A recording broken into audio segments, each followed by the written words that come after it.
Hello friends. आज की story एक मेढक के बारे में है। एक मेढक किसी तालाब में अपने दोस्तों और मित्रों के साथ बहुत प्रेम से हंसी खुशी रहता था। वो वहाँ पर अमोद प्रमोद करते, हंसी मजाक करते, खेलते कूदते बहुत आनंद से जीवन बिता रहे थे। एक दिन किसी बात पर सभी मेढकियों से मेढक की अनबन हो गई। मेढक तो बहुत क्रोधी स्वभाव का था। वो उनसे बदला लेने की सोचने लगा। उसकी जानकारी जो है एक काले नाग से थी, जहरीले काले नाग से।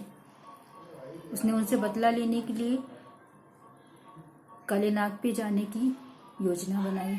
वो काले नाग के पास गया और उससे बोला कि तुम चलकर, मैं तुम्हें एक पता बताता हूँ जहाँ पर तुम्हें बहुत सारे मेढक खाने को मिलेंगे। तुम चलकर उस जगह पर जाकर के सारे मेढकों को खा लेना, केवल मेरे बच्चों को बाद में खाना। मेरे बच्चों को छोड़कर सबको खाने का वादा करो मुझसे।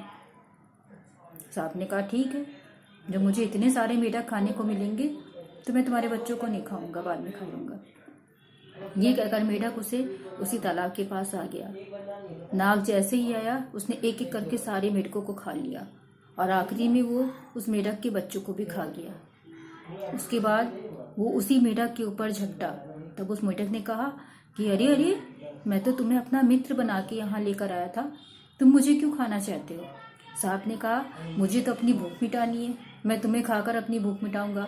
इस समय मुझे तो सिर्फ तुम मेरा भोजन दिख रहा हो, मैं तुम्हें खाऊंगा।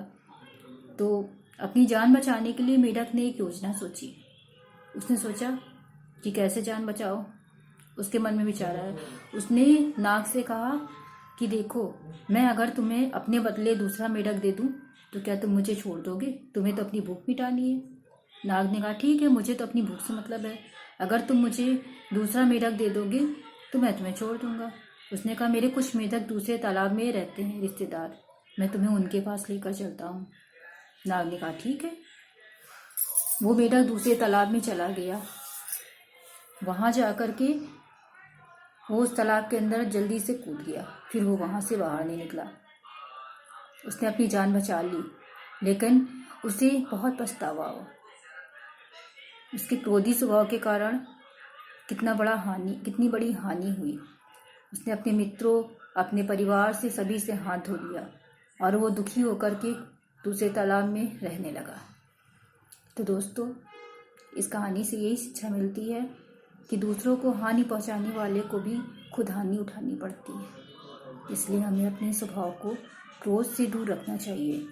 यदि हमें क्रोध आए तो उस पर नियंत्रण रखना चाहिए। कहानी कैसी लगी प्लीज़ कमेंट बॉक्स में लिखकर बताएं। Thank you.